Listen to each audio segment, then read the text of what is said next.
Welcome to the captive audience, everyone. I am Kevin Hoare, and we are recording this on the 15th because we got a special guest here that's going to give us some very good insight. He's actually become a regular guest for us in so many ways because there's so many things that he can share with us, not only in the state legislature, but now we're going to learn something today about ranked choice voting, and it's an extremely important topic. With us joining us today is State Representative Ed Diehl. Is it House District 17? It's a tiny little print on my end, so I'm not sure. You got it. HD 17. Good to be with you again, Kevin. It's great to have you on. And I know I got to see some of this in Lane County on Saturday. And so I think we got a lot of important stuff here to share. Now let's see if this sharing works. Otherwise, I'm ready with the other backup plan. So okay. Are you able to share it now? Yeah, let's give it a go here. If this doesn't work, we'll let's see, where's the screen? And this is a PowerPoint, folks. So what it'll do is it may show big on your screen and then show the two of us like in little screens next to it is how it usually works. Okay. Now let's share the screen, share a window.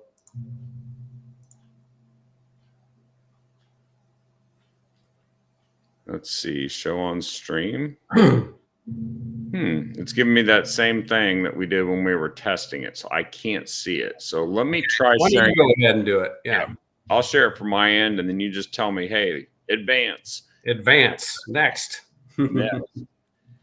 So, well, first let me do the screen slideshow share.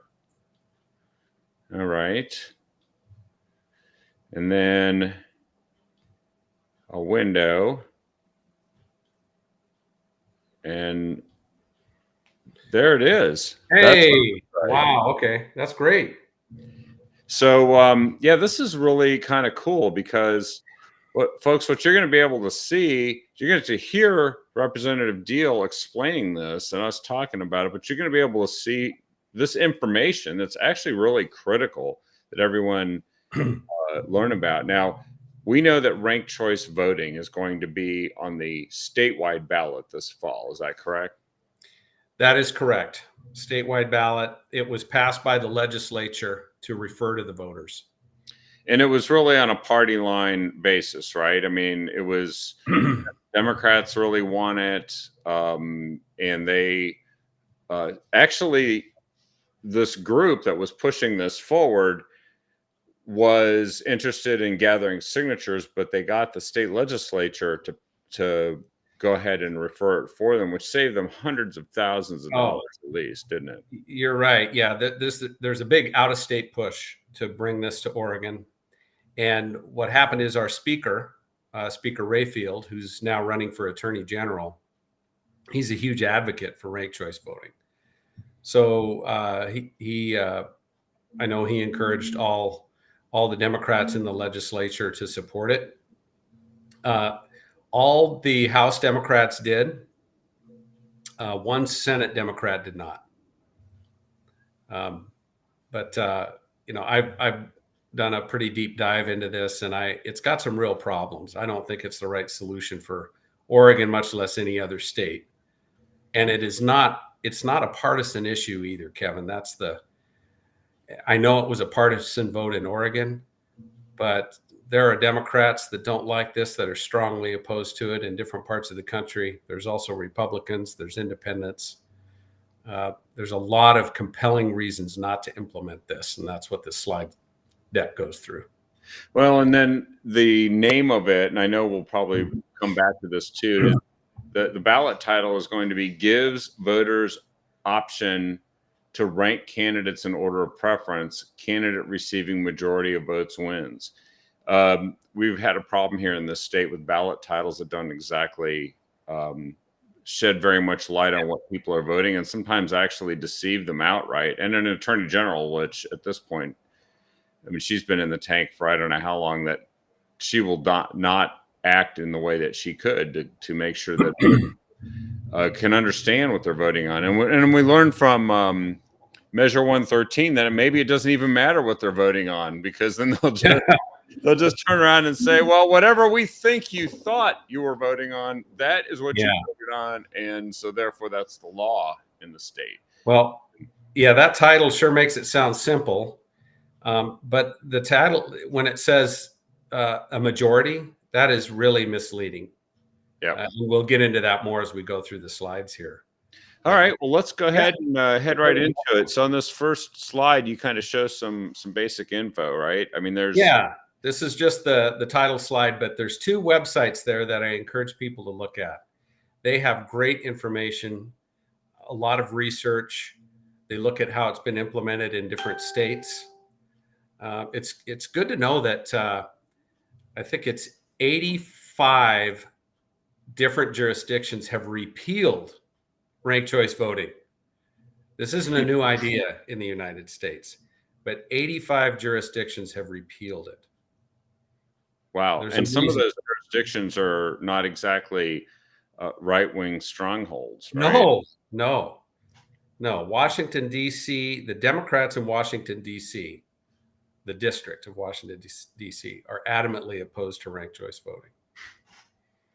The NAACP in Oakland is contesting an election that was done with ranked choice voting. Wow.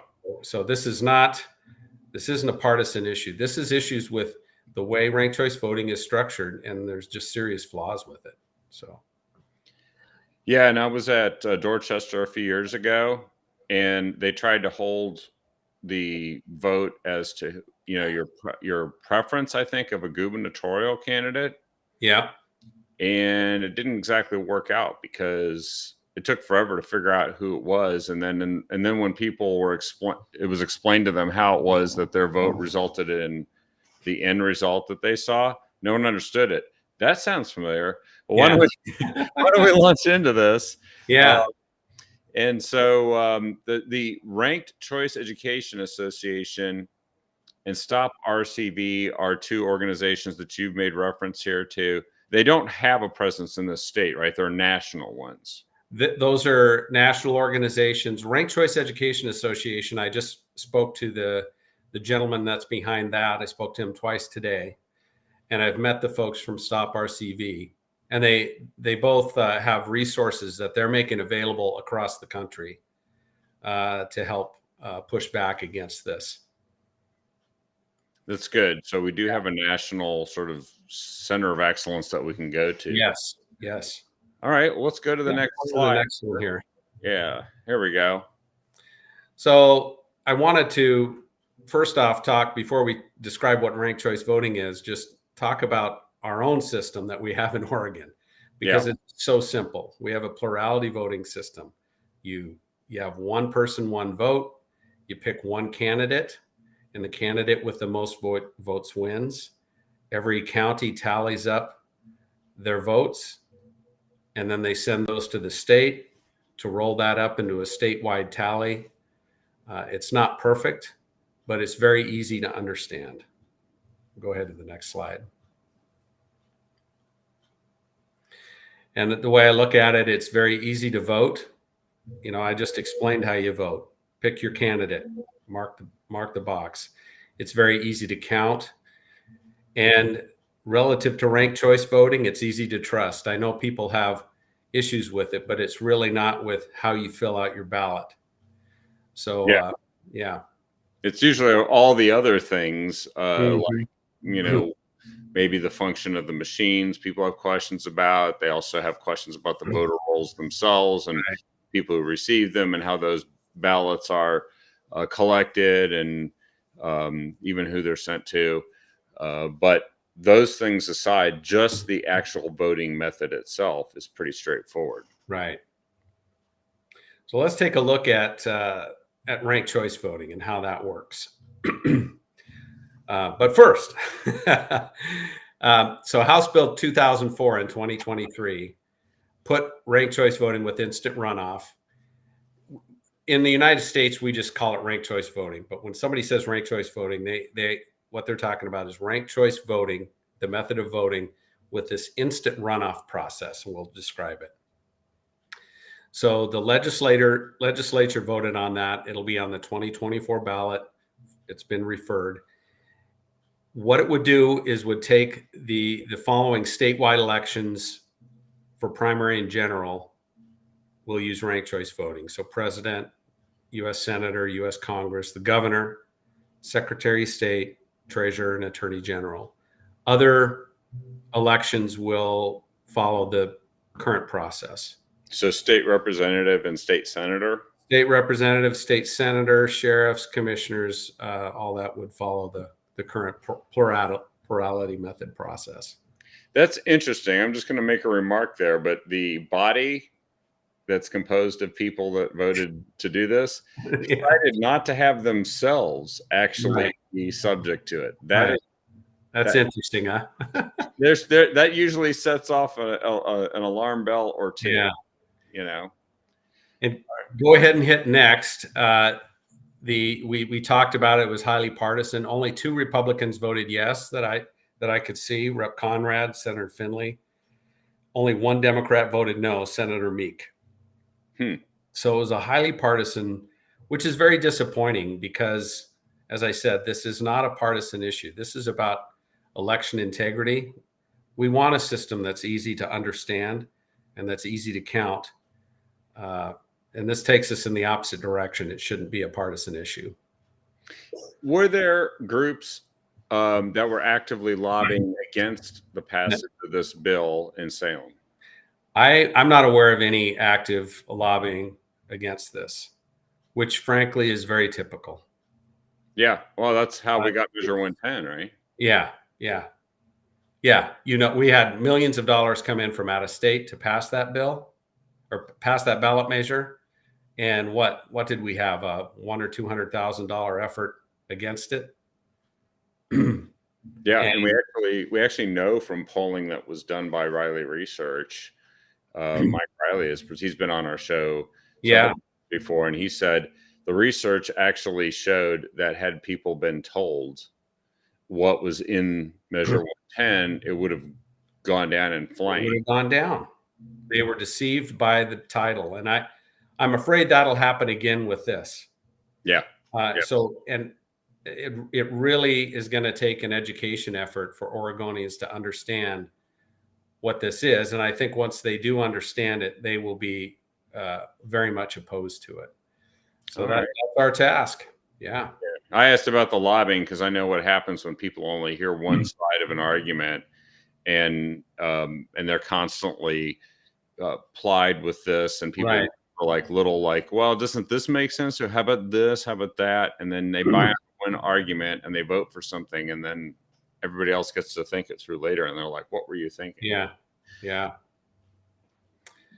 All right. So let's go through how you vote with ranked choice voting. Basically, what you do is you rank every candidate. So let's say this is a primary race and there's 4 candidates. You're going to rank your candidates from first choice to 4th choice. And so this shows you an example of a correctly marked ballot. But it's not the only way to fill out the ballot. That's what you have to remember. So your first choice is your favorite candidate. In this case, candidate B is this voter's favorite choice. And then their least favorite choice is candidate D. Yep. So let's go to the next slide. So this one's pretty small, but you can see there's many different ways that you can correctly fill out the ballot. You could just mark your favorite and only your favorite. You could mark them as you could mark your favorite in every round, although that would be treated just like your favorite. You can mark a candidate in every one of the choices, or you could just mark a couple of them. But there's also ways where you can do it wrong. It's pretty hard to mark a ballot, our current ballot system, in an incorrect way. But there's a number of ways to mark it incorrectly with ranked choice voting. Yeah, the only way I can think of in our current system is that if you mark more than one for an office, and then you essentially spoil it so no one can figure out who you voted for. That's about it. Yeah. But the thing to remember, and it'll make more sense as we go along, I hope, is that there's all these different ways to mark a ranked choice voting ballot that are valid, but it will impact the outcomes in ways that are kind of unpredictable. And maybe not what the person intended. Exactly. May not be the way you intended. Yeah. And Known as voter intent. It's supposed to be all important, right? Right. So let's go ahead and, go ahead. What are the wrong ways here? So the wrong way is you can't mark more than one person as your first choice or second choice, for example. You can't skip more than two choices. So you can't mark your favorite as first and then your next favorite is fourth, for example. And you have to mark a first choice. So if you mark your ballot incorrectly, like in these options, your ballot will be considered exhausted. So it won't count in the tally. It's as if you didn't put anything at all on the sheet of paper. Jeez, exhausted. That's a new term. Yeah. That's a new term, but you'll get used to it here. Yeah. When you're talking about ranked choice voting. If this becomes well, by the way, I am living under ranked choice voting. I'm in Oklahoma and in Portland, and they've even got a more sinister version we can talk about at the end for the city council races that is about the worst combination of systems you could have. But anyway, so should we go to the next slide? Go ahead. Let's see here. Did that go? There we go. There we are. So how is the vote tallied? So in theory, what ranked choice voting wants to do is come up with a majority winner. That's what they say is one of their major selling points is you always get a majority winner. So how does that happen? So first off, we're ranking each of the candidates in order of our preference. And there's multiple ways, as you saw, that you could fill that out. The top choice on each ballot is counted. So whoever was marked in the first choice, they tally those up. And they look, does one candidate have a majority of the votes in that round? If the answer is yes, the election's done. We have a majority candidate. If there isn't a majority in that round, then the candidate that was in the last place is eliminated. The ballots for that candidate, the clerk looks at the second choice votes for those ballots, and those are applied to the remaining candidates. So if I chose the bottom candidate as an example, and in this case for this graphic, and he was the last choice, then the clerk would look at my second choice and apply those votes accordingly to either the first or second candidate, as it's shown here. Yep. Then those votes are tallied up, and then we look again. Does one candidate have a majority of votes in that round? The answer is yes, we're done. If it's no, then this process would continue. So you can imagine if you have, like we had in the Oregon Republican primary for governor, what do we have? 8 candidates, 9 candidates? You could have potentially, 8 rounds. Oh, we had 16 actually. Is it 16? Yeah. So we potentially have a lot of rounds to go through. And on each round, they're looking at your second choice, third choice, fourth choice, and so on. If you marked those choices, you don't have to, but if you did, that's how it would work. And so and because it's what you said, instant runoff, it also technically eliminates like multiple rounds of voting over time. It's essentially you vote once. Yeah, you wouldn't have a runoff election. That's where they get the term instant runoff. Yeah. The idea is you've made your choices, and in one election, this instant runoff process plays through, and they come up with a quote unquote majority winner. So in the mayoral election, for instance, and what they were thinking about in the Portland metro area is that this essentially moves those races from where you used to have in the primary election time, you would have like everybody and his dog could run, and you could have a whole bunch of candidates, and then you would end up with only if nobody got more than 50% plus one vote, you would take the top two candidates. They would go on to the general election, and then there would be a runoff in the general election.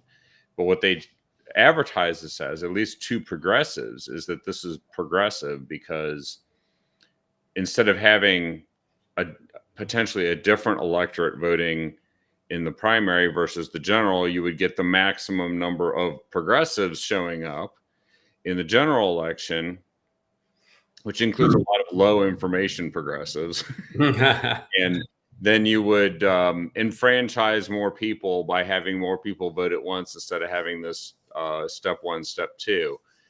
But of course, as we know, the problem is a lot of people can't figure out what the effect of their vote is in that instant runoff versus it's very clear what happened in the primary when you with the rules I just described, right? It was a majority based system under that already. Yeah. Well, what has played out? It's played out in New York City. It's played out in Alaska. The turnouts are pretty low because people don't really trust and understand what the outcomes are anymore. Yeah. And the other problem is, amazingly, this process may result in your ballot not being counted at all because it was exhausted. Yeah. So that's what comes next, I think. That's what comes next. So this is I'll do my best to explain it. It's a complicated issue, but despite what the claims are for RCV, it will not deliver an absolute majority like you would think. Let's say there's 100. What would you say is a majority? There's 100 people that voted. 51. One of the candidates got 51 votes. That's a majority of votes. That's not what they mean with ranked choice voting. So what it is it's when a candidate has a majority of votes in a given round, they're declared the winner. Exhausted ballots are not counted. If your ballot was exhausted before that round, you're not counted in the tally. So what do I mean by exhausted? A ballot is deemed exhausted in a round if it does not have one of the remaining candidates selected. So let's pretend I had Amy, Bob, and Joe were running, and I voted for Joe, and I just voted for Joe and nobody else. And he was the last place candidate. So my ballot for Joe my vote for Joe is eliminated because he got last in the first round. Now, when they go to the second round, I didn't select anybody. So my ballot is exhausted. It's not counted in the tally. And so when they do a majority count, they don't even consider my ballot. So we end up with this artificial majority. Oh, I see. They shrink the number of votes. Yeah. They shrink the denominator. So if let's say there were 100 ballots cast in this election and mine was exhausted, now there's only 99 votes in the denominator, not 100. Yeah. So but here's how this plays out in reality. So if a ballot is exhausted, it does not count towards the final tally. And in a recent New York City election, 15% of the ballots were exhausted before a winner was declared. That's about 140,000 voters. So this majority, when they say we got to a majority, it didn't count these 140,000 voters. as voters. It's Because as they if voted wrong. it's as if they didn't fill anything out at all. Yeah. It's as if they submitted a blank ballot.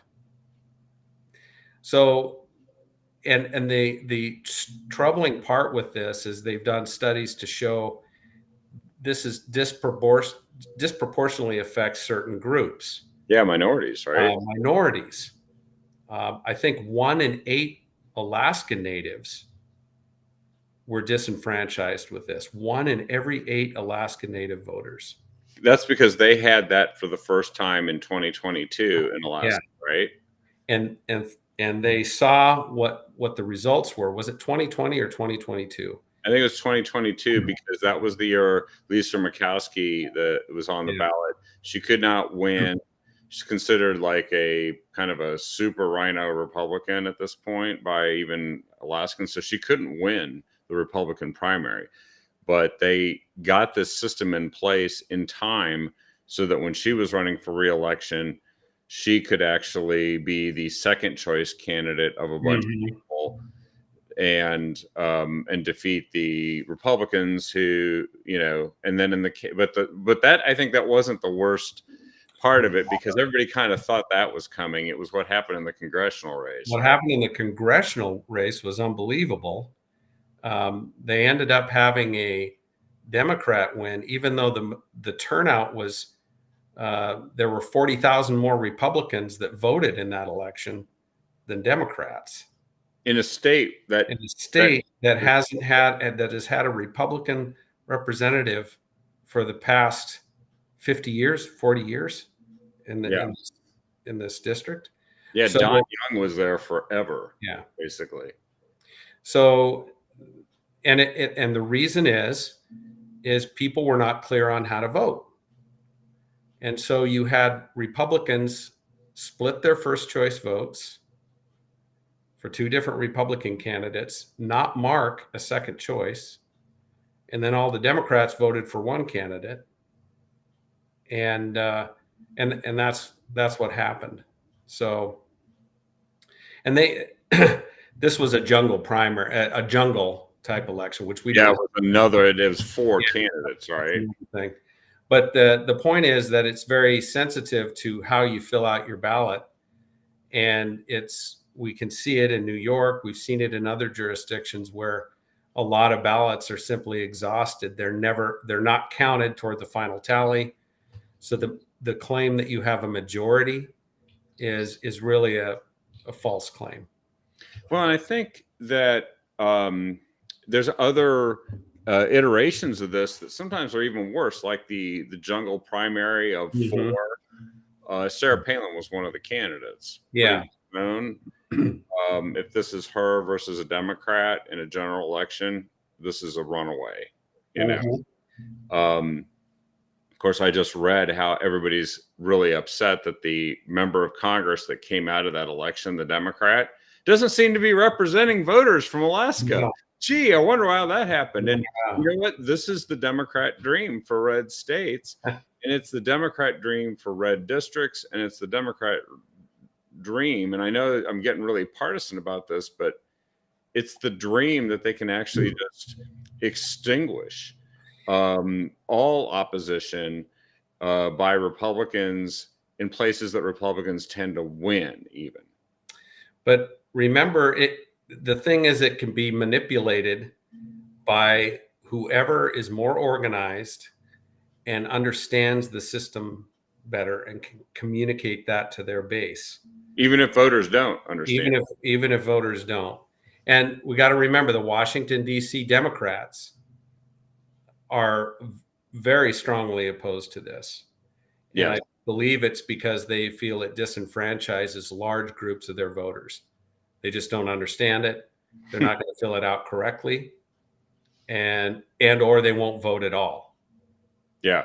And we've seen voter turnout. My understanding is in Alaska, voter turnout has dropped. Which apparently is fine with Dan Rayfield, but anyway. Well, I talked briefly with him, and he's really an advocate. And when I spoke to him, I had not done any real research on it, but I have kind of a skeptical take on certain things. And this just wasn't making sense to me how this would be better. for us. Yeah, But he's very much an advocate for it.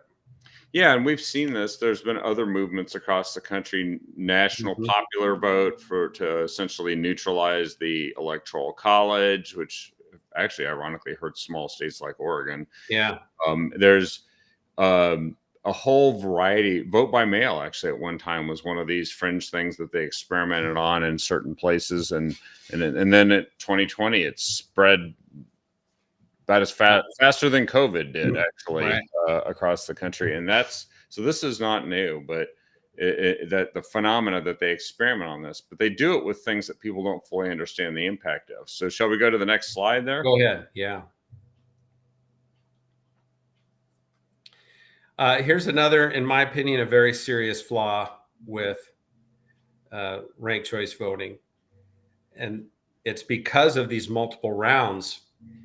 So if you have a statewide election for governor, for example, what do we do today? Each county tallies up the votes for candidate A, candidate B, candidate C, sends those tallies to the state. The state assembles all the votes from 36 counties. We know our winner. Well, if we can't do that with ranked choice voting, because we have to tally it up one round at a time. So each county tallies up their first choice votes, submits that to the state. The state then calculates whether we have a majority or not. And then we got to go through this cumbersome process to go through round two. And what Maine does, for example, is if there is an election that goes beyond the first round, the state takes over the voting. So this transfers the voting on the ballot tabulation to the Secretary of State. And you can see it in this ballot measure. If you read the ballot measure, where it modifies existing law, where it used to say the county shall do this, the county or the Secretary of State now shall do this. So they know we're transferring power control over from taking it out of the counties and moving it to the state. I do not like that at all.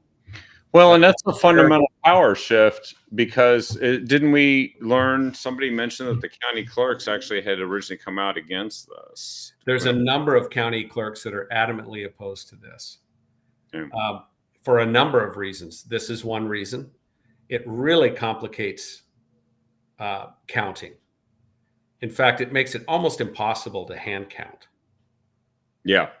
It complicates how you would audit something like this. How do you do a spot check? Right now, you can, like in Marion County, they organize by precinct. So it's very small batches of ballots. And they can go back and they can look at those ballots and hand count them and verify that the scanner counted the same as their hand count.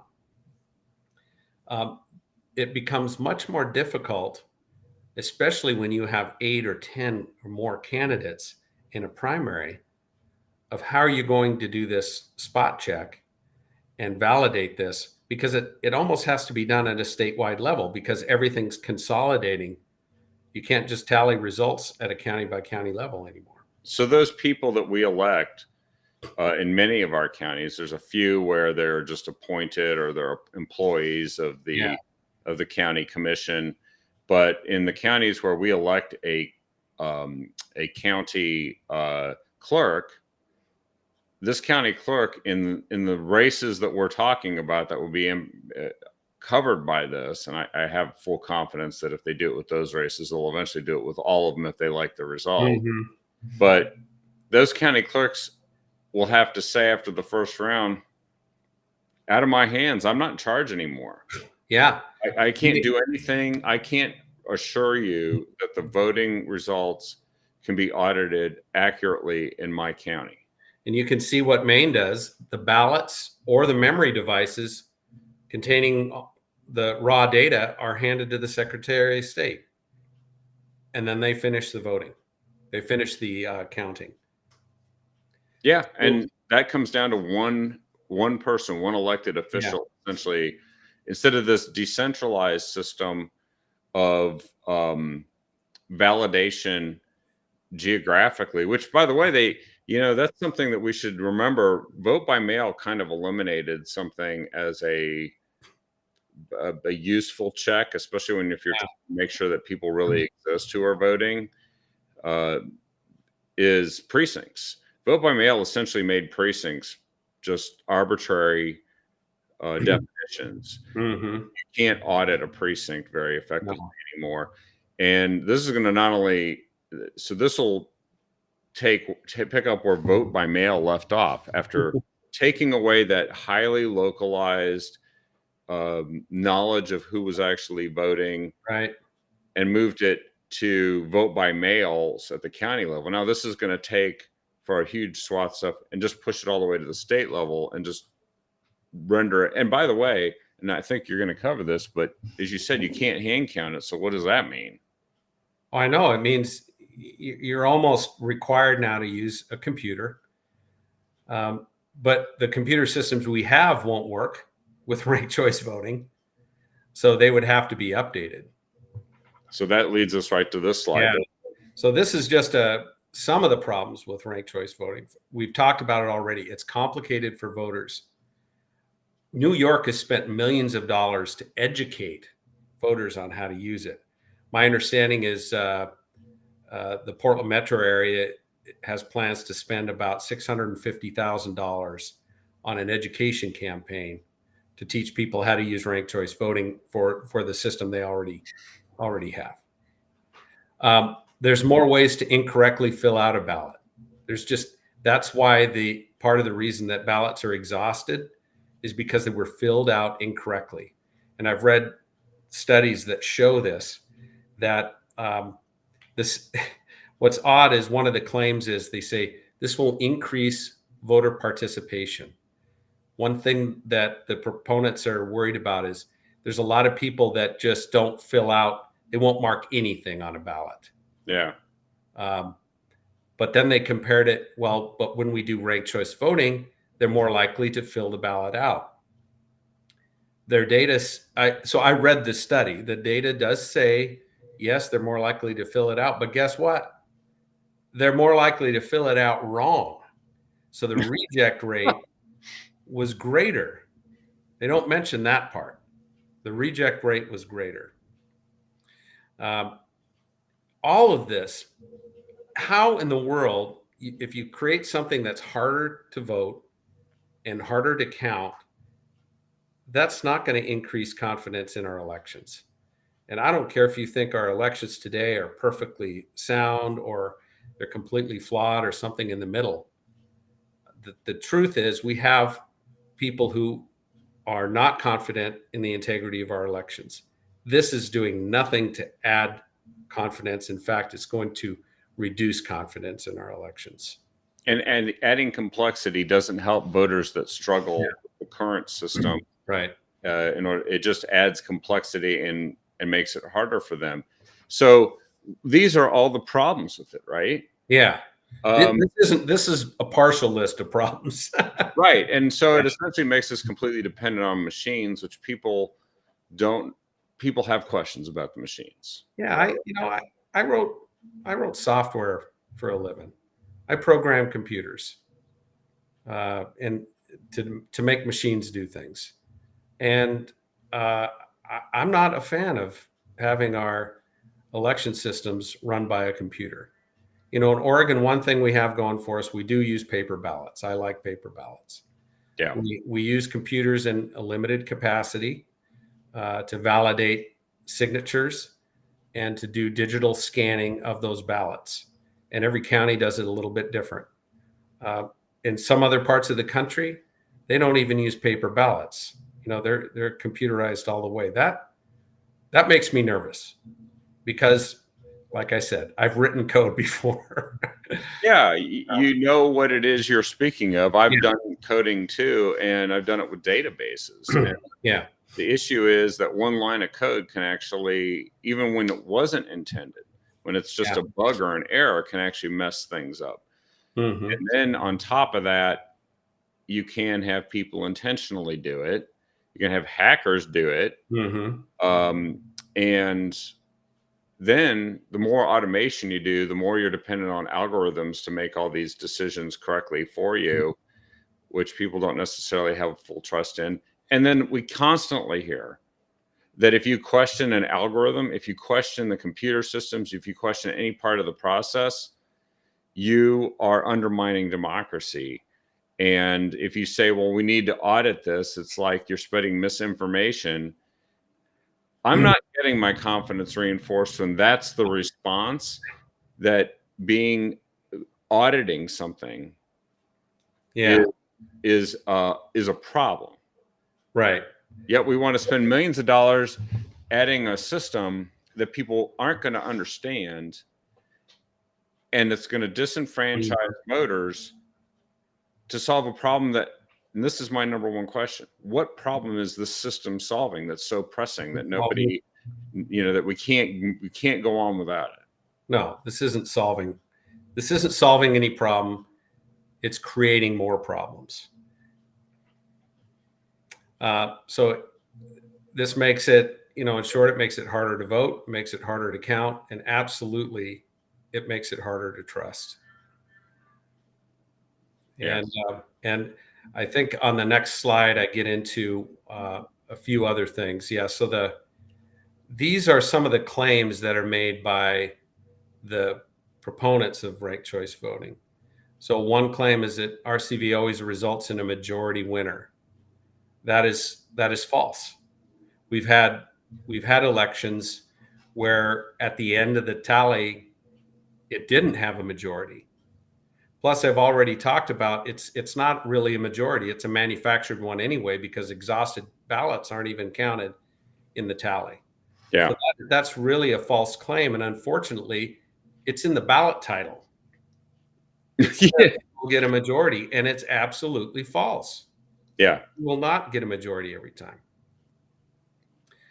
They claim that RCV reduces negative campaigning and mitigates impact of money in politics. There's very weak. That's a wimpy, weak case they make for that. I think it just changes how the money's going to be spent. They claim it increases voter turnout. There is no evidence for that, but there is evidence that shows it decreases turnout. Yeah. Is probably a good recent case in point.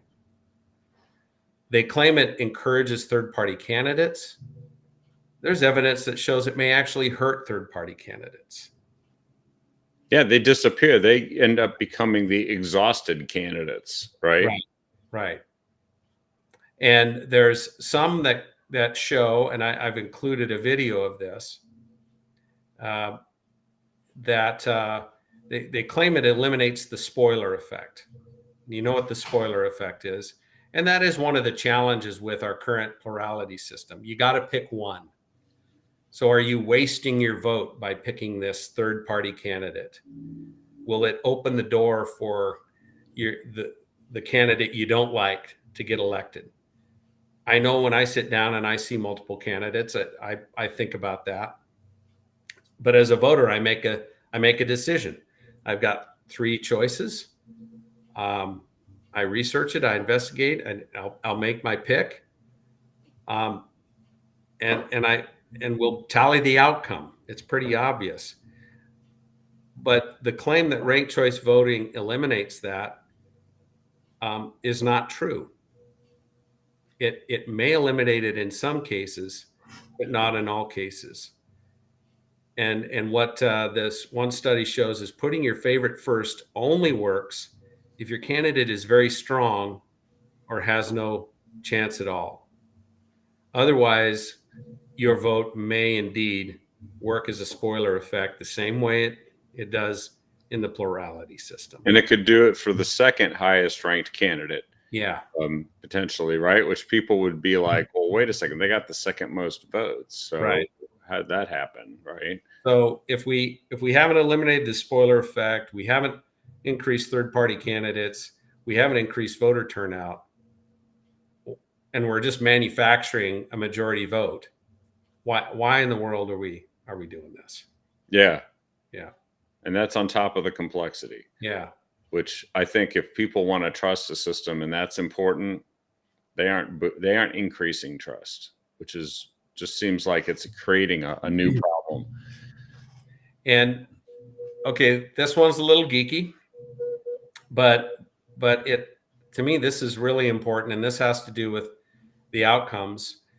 One rule that I think any election system should follow, it's intuitive. It's called the monotonicity rule. That's a fancy word for a simple concept. Voting a candidate higher should never cause the candidate to lose, nor should voting a candidate lower ever cause that candidate to win. In other words, voting your choice should only help the candidate. Well, believe it or not, ranked choice voting fails this test. The monotonicity rule isn't something I just made up. There's all these different election systems they have, and they score them based on certain criteria. This, to me, is a real basic, essential one that any election system we have in America should pass, and this one doesn't do it. So I gave an example here. So let's say you have three candidates, Ann, Bob, and Corey, and they're running for Congress. There's 100 ballots cast. So in this case, no candidate has a majority of the vote. So the last place finisher, Corey, is eliminated. Corey's votes go to Ann, who wins the second round with 65 of the 100 votes. So this is obviously a simplified version. It shows all Corey voters chose Ann as their second choice. Right. So let's go through a hypothetical scenario here. Let's say Ann knows that kind of what the outcome of this is going to be. She knows Bob is her next closest opponent. So she goes into Bob territory and she recruits voters hard. She sells them that she's the best choice. She converts Bob voters over to Ann voters to vote for Ann first. So she's done that. Let's play this scenario out again. Next slide. Next slide. So now Ann approached this election totally differently, say, this hypothetical. She went and recruited Bob voters. So she took Bob voters down from what they were down to 25, and she moved her votes up to 49. Well, what happened? What happened is Corey is now the second place finisher. So Bob is disqualified. And Bob's second preference, those voters that voted for Bob, they take their second preference. Those go to Corey. Now Corey wins the election because now Corey has 51 votes. So what happened in this scenario is Ann got more votes in this hypothetical election and lost. Ann was punished for going out and convincing Bob voters to vote for her instead. She was punished for persuading second ranked opponent that their supporters should support her. Right. And those voters were punished for putting Ann first. That's the problem, is it's not intuitive. No election should look like this. But the thing is, this isn't just hypothetical. If you go to the next slide, this has played out in a couple areas, and this example is from Burlington, Vermont. So there was a three-way race. Bob Kiss won the election, but he could have lost if more right voters had ranked Kiss first, causing Montrol to come in second place. Montrol would have gained enough votes from right in the second round to defeat Kiss. So guess what Burlington, Vermont did? They repealed ranked choice voting. And that's a pretty liberal place. That's a pretty liberal place. Yeah, this is bipartisan repeal. Remember, I said 85 jurisdictions that have tried ranked choice voting have repealed ranked choice voting. And it's because of outcomes like this that don't make sense. The outcome doesn't make sense.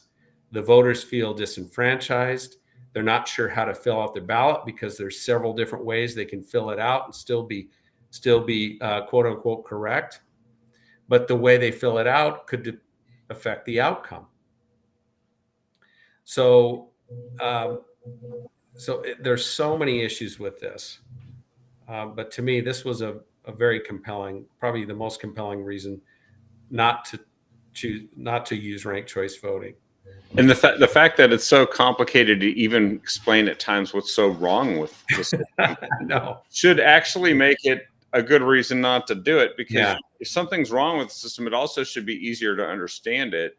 The fact that somebody can just, befuddle you with BS in a debate over whether or not this is right or wrong, Right. shouldn't happen. You shouldn't have people saying, I don't get it, so I'm not voting. Well, and that's what happened. My understanding is with Alaska, after the first ranked choice voting election and looking at the outcomes that they couldn't explain, they didn't understand, they just didn't show up the next time. Yeah. They had, I think, the lowest turnout in history. Wow. So this is just a sampling of some of the locations. These are not conservative hotbeds. No. So this is not a partisan issue. I want to make sure everybody understands that. This is not a partisan issue. Go ahead to the next slide.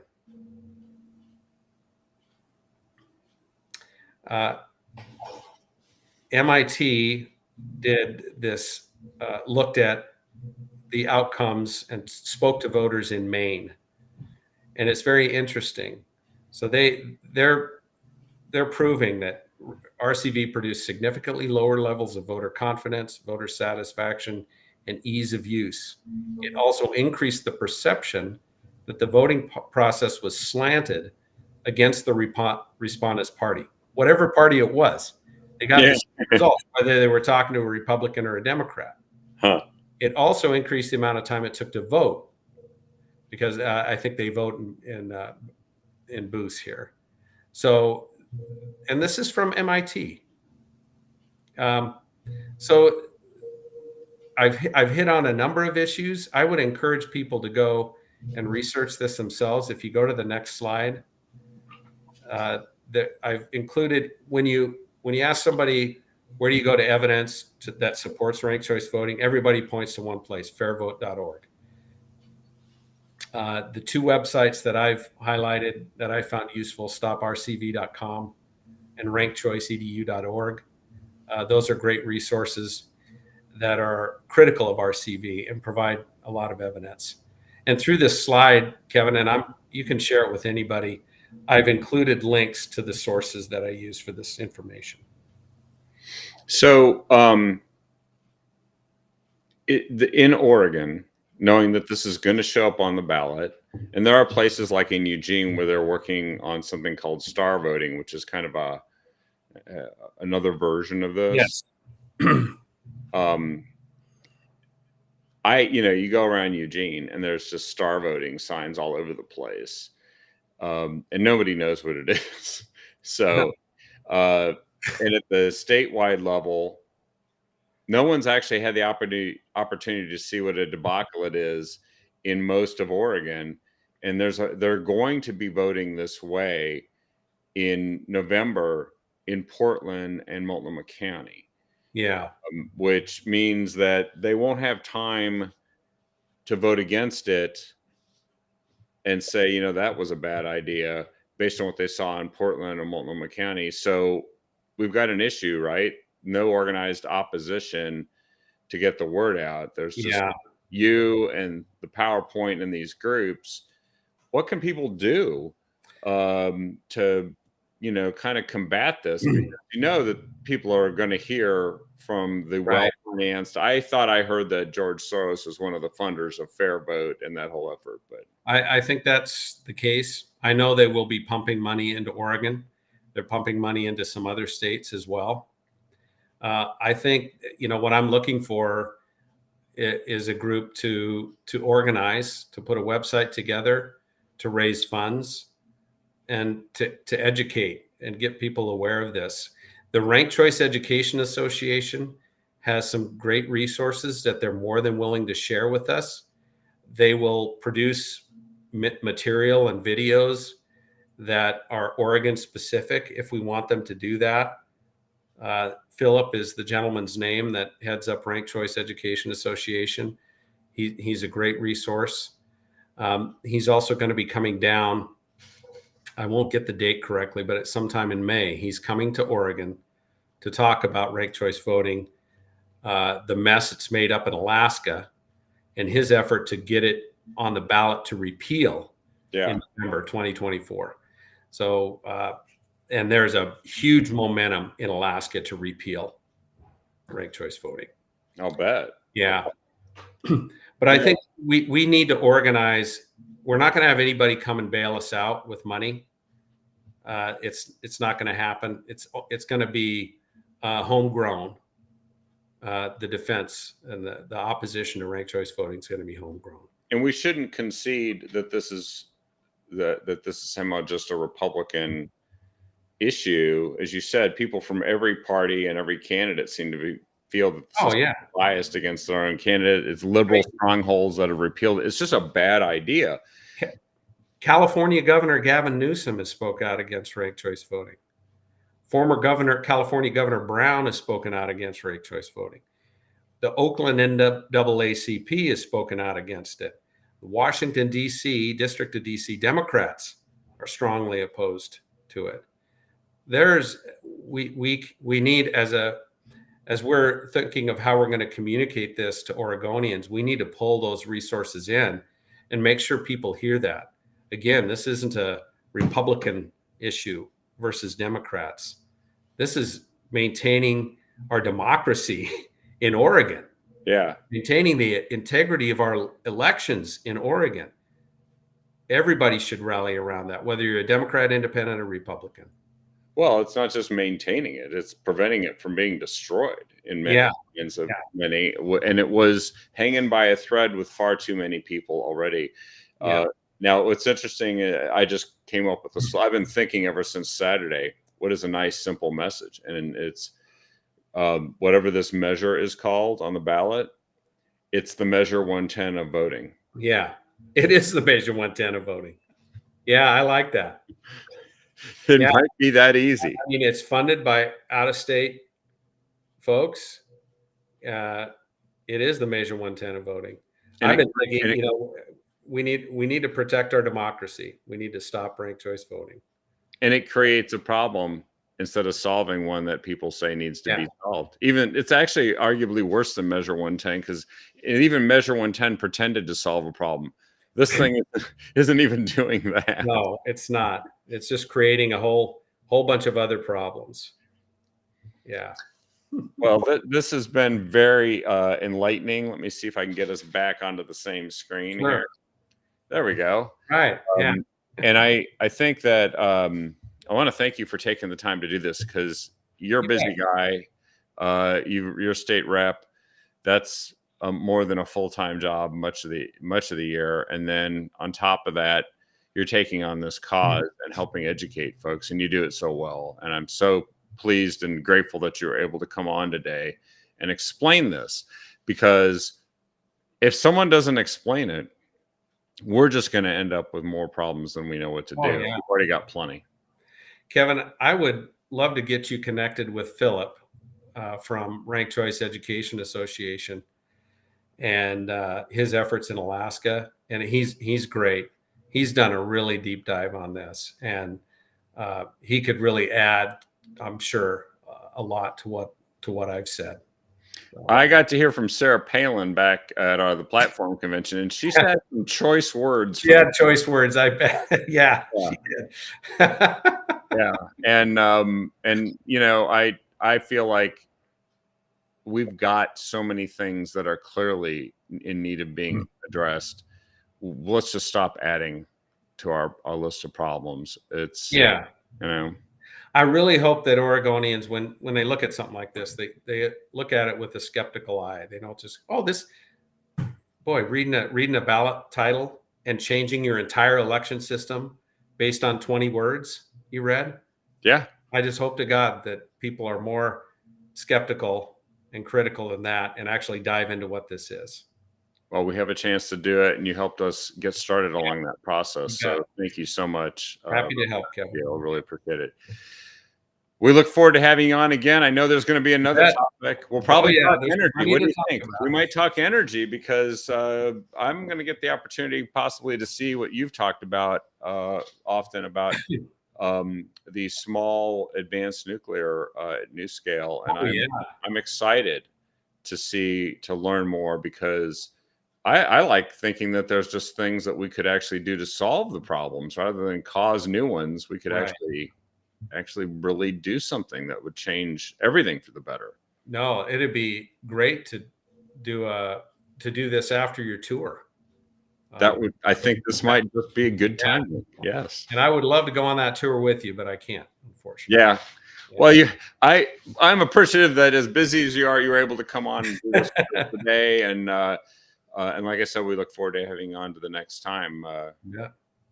Well, thanks everyone for watching here today. Please share the show with everyone you can, and we'll make a link to this information available when the show streams live so that you can share it with everyone you can, and we can spread the word. Thanks again for watching, and we'll be back with another episode of The Captive Audience tomorrow. Have a great evening, everybody.